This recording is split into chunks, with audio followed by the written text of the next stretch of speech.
ओम शांति। आदि रत्न इस पुस्तक में आज हम पढ़ेंगे बचपन की कमी पूरी हुई। इस विषय पर दादा चंद्रहास जी अपने लौकिक और अलौकिक जीवन की कहानी इस प्रकार सुनाते हैं। तो चलिए आज हम इसे पढ़ते हैं। भट्टी के ये 14 वर्ष जैसे स्वर्ग समान थे। यहाँ बच्चों को बाबा शहजादों की तरह से पालते थे। इतने तक कि एक बार बाबा की दिल हुई कि कलकत्ते में बहुत अच्छी मिठाइयाँ, रसगुल्ले, रसमलाई, संदेश आदि बनते हैं। यह बच्चों को कैसे खिलाए। सो विश्व किशोर दादा को कलकत्ते भेजकर वहाँ से एक मिठाई बनाने वाला बुलवाया। उसको बोला, हमारी माताओं को ये मिठाइयाँ बनाना सिखाओ। उसने माताओं को सिखाया। दूध की तो कमी नहीं थी। अपनी गौशाला थी, 8-10 गायें थी। सो माताएं जब सीख गई तो कभी कोई मिठाई बनाकर सभी को खिलाती थी। ऐसे थे मेरे प्यारे बाबा और उनका हम बच्चों से स्नेह। मेरे को तो ऐसी भासना आती जैसे यही मेरे माँ बाप, बंधु, सखा है। बचपन में जो माँ बाप का प्यार पालना नहीं मिली वह अब पूरी हो रही है। बाबा का भी मेरे ऊपर खास प्यार था, क्योंकि गोपों में मैं एक ही ऐसा बालक था जो इतने सितम सहन कर बंधन तोड़ बाप दादा की गोद में समर्पण हुआ। बाबा की खास छुट्टी से रोज़ साइकिल पर क्लिफ्टन जाकर बाबा की मुरली सुनता और फिर लौटकर कुंज भवन में बहनों की क्लास में सुनाता। कभी बाबा आकर क्लास कराते, कभी बाबा मुरली लिख भेजते, मम्मा क्लास कराती। कभी देशी घी खरीदने मेरे को बाबा हैदराबाद भेजती, कभी सिंधी सेठ लोगों को लिटरेचर देने भेजती। ऐसे अनेक प्रकार से बाबा सेवा करना सिखाते। पाकिस्तान की स्थापना। जब सेकेंड वर्ल्ड वॉर लगी तो बाबा की उसके ऊपर भी मुरलियाँ चलती थी कि यही यूरोपवासी यादव अपनी बुद्धि से अर्थात न कि पेट से अपने विनाश के लिए ऐसे बम आविष्कार कर रहे हैं जिससे सारा यूरोपवासी यादव संप्रदाय विनाश हो जाएगा। इधर सिविल वॉर से कौरव और यवन संप्रदाय रक्त की नदियाँ बहाएगा। सचमुच थोड़े समय में हिंदुस्तान पाकिस्तान हुआ। हिंदू मुस्लिम के फसादों के समाचार आने लगे। हम तो सब जैसे अपनी ही दुनिया में शिव बाबा के किले में सुरक्षित थे। मुस्लिम गवर्नमेंट ने हमारा बहुत ख्याल रखा। पुलिस हमारे बंगलों पर पहरा देती थी। हिंदू भागने लगे। कुछ तो अपनी जान पहचान के थे। आसपास के जो थे वे अपना फर्नीचर आदि हमारे को देकर जाते। साथ तो ले नहीं जा सकते थे। कोई तो अपनी 2-3 गायें भी यह सोचकर हमारे पास ले आए कि कहीं उनको मुसलमान लोग काट न दे, आपके पास सेफ रहेंगी। यह सोचकर अपने पास 8-10 गायों की गौशाला भी थी। बड़ी शांति से बाहर की दुनिया से दूर अपनी दैवी दुनिया में, परमात्मा की छत्र छाया में, रूहानी मस्ती में हम मस्त थे। बाहर शहर में कैसे रक्त की नदियाँ बह रही है वो हम 2-3 भाई जो शहर में जाते थे वही देख कर आते थे। पाकिस्तान बनने से हमारे संबंधी जो पाकिस्तान छोड़ भारत में आ गए उनको हमारी चिंता होने लगी। हमारी कन्याएं, माताएं मुसलमानों के देश में रह गई है, पता नहीं वह कैसे सुरक्षित रहेंगी। सो बहुतों को पत्र आने लगे, आपको टिकट भेजते हैं, आप हमारे पास आ जाओ। उनमें भी दीदी के चाचा मूलचंद का बहुत जोर था। उनको पैसे की तो परवाह नहीं थी। जेटी चेन्नराय के नाम से बहुत बड़ा बिजनेस चलता था। उसने दीदी को लिखा, फ़ोन किया, आप सारी ओम मंडली यहाँ आ जाओ, मैं सारा खर्चा दूंगा। जब उनका बहुत जोर पड़ा तो बाबा ने भी कहा, यहाँ मुसलमान तो यह ज्ञान सुनेंगे नहीं, इसलिए भारत चलो। यज्ञ का भारत आगमन। ड्रामा प्लान अनुसार माउंट आबू में भरतपुर कोठी किराए पर लेकर विश्वकिशोर दादा ने सारा प्लान बनाया कि यज्ञ कराची से आबू में किस रास्ते से पहुंचेगा। कराची से स्टीमर द्वारा ओखा बंदरगाह से ट्रेन द्वारा महसाना से ट्रेन बदलकर आबू रोड से बस द्वारा माउंट आबू पहुंचने की योजना बनी। रास्ते के लिए स्टीमर, ट्रेन में 2-3 बोगियाँ, फिर बस द्वारा सफ़र आदि का प्रबंध किया। यहाँ कराची में हम भाई बहनों ने सफ़र की तैयारी की। सामान, फर्नीचर आदि बहुत था। बाबा ने कहा, इतने फर्नीचर, अलमारियों आदि की दरकार नहीं है।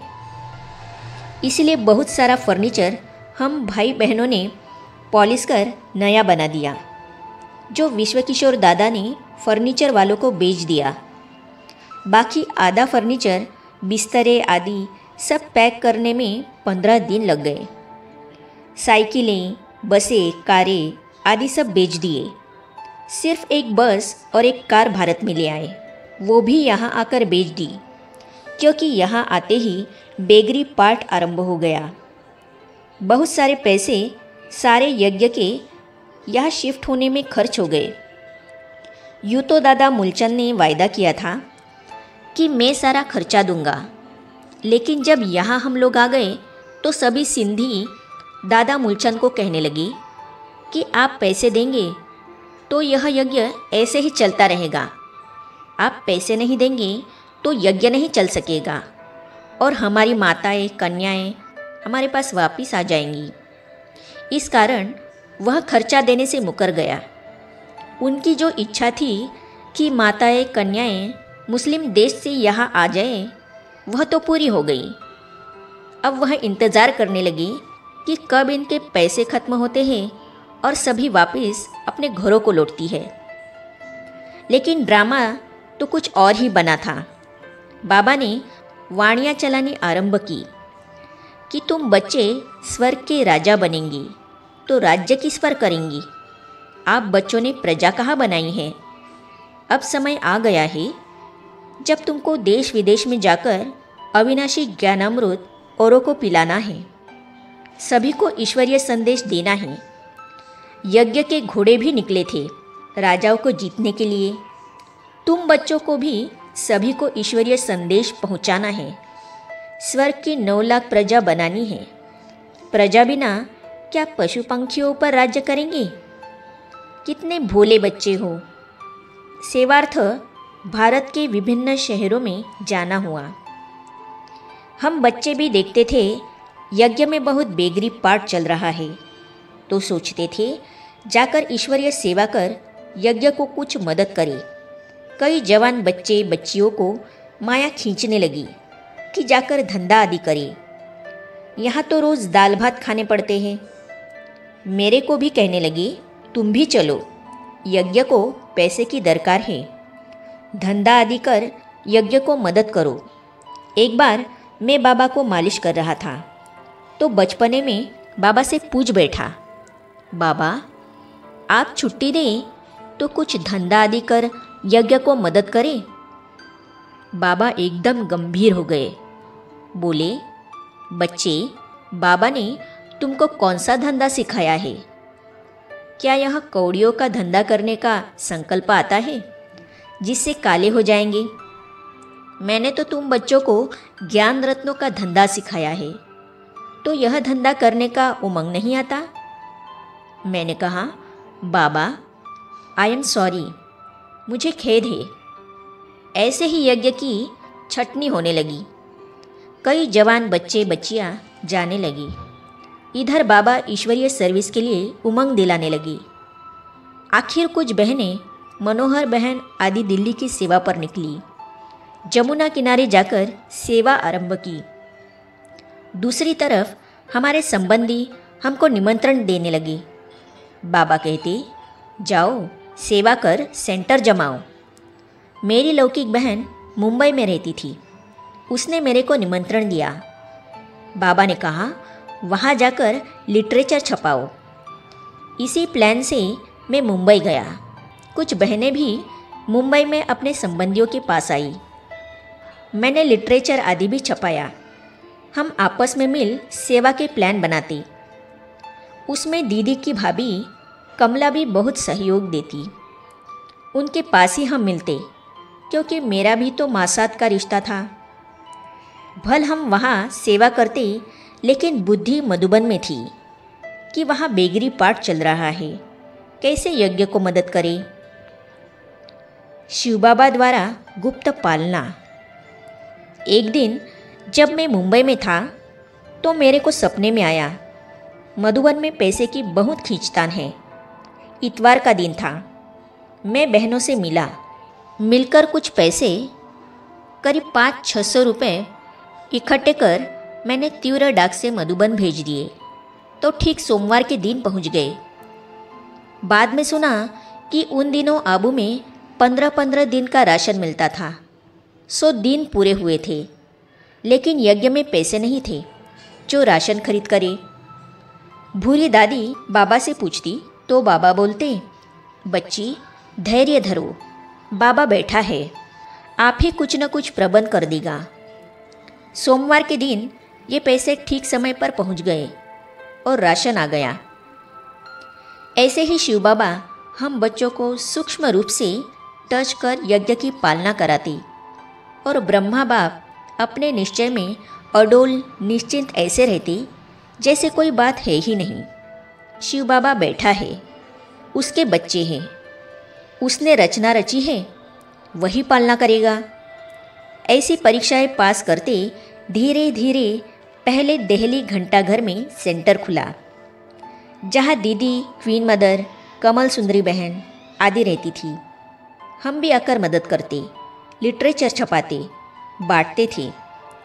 वहाँ से फिर मेरे को लौकिक भाई ने कलकत्ते में निमंत्रण दिया, वहाँ भी गया। वहाँ 3-4 बहनें लौकिक संबंधियों के पास गई, वहाँ भी ऐसे मिलजुल कर सेवा करते। इस बीच कुंभ का मेला इलाहाबाद में लगा। वहाँ दीदी जी, दादी प्रकाशमणि, दादी रतन मोहिनी आदि 8 बहनें, मैं और दादा आनंद किशोर गए। वहाँ से कानपुर का निमंत्रण मिला, वहाँ सेंटर खुला। लखनऊ में दादाराम के घर सेंटर खुला। ऐसे ही सेंटर्स खुलते गए। यज्ञ भी ब्रिजकोटी से शिफ्ट हो कोटा हाउस में आया। अब तो बाबा बहनों को मधुबन में अधिक ठहरने नहीं देते, सबको सेवा पर भेज देते। आने पर 4-5 दिन में रिफ्रेश कर बाबा कहते, जाओ सेवा करो। मधुबन में बहुत थोड़े भाई बहनें रहते। एक समय ऐसा भी आया कि ईशु बहन पोस्ट और कैश संभालती थी। उनकी भी दिल्ली में डिमांड हुई, और उस समय प्रकाशमणि दादी आबू में थी, तो उनको यह चार्ज दे बाबा ने ईशु बहन को भी दिल्ली भेज दिया, क्योंकि बाबा को पहले ईश्वरीय सेवा का फुरना रहता, बाद में मधुबन का। बाबा कहते, मैं बैठा हूँ, कोई भी यज्ञ सेवा चला लूँगा, पहले ईश्वरीय सेवा होनी चाहिए। दादी प्रकाशमणि को मैं पोस्ट आदि लिखने में मदद करता, क्योंकि पोस्ट भी दिनों दिन बढ़ती जाती थी। आखिर दादी प्रकाशमणि को भी बुलावा हुआ, तो मेरे को बाबा ने पोस्ट संभालने के लिए कहा। मैं बाबा की भी सेवा करता और पोस्ट और कैश भी संभालता। आगे अपने अनुभव में दादा चंद्रहास जी कहते हैं, बाबा मम्मा को पहनाए हार। तो इन अनुभवों को हम पढ़ेंगे अगली कड़ी में। तो ये जानने और पढ़ने के लिए इस चैनल को सब्सक्राइब करने के साथ ही साइड में जो बेल आइकॉन है उसे भी क्लिक कीजिए, ताकि आने वाली सभी वीडियो और अब तक की सारी वीडियो आप तक पहुंचती रहेगी। ओम शांति।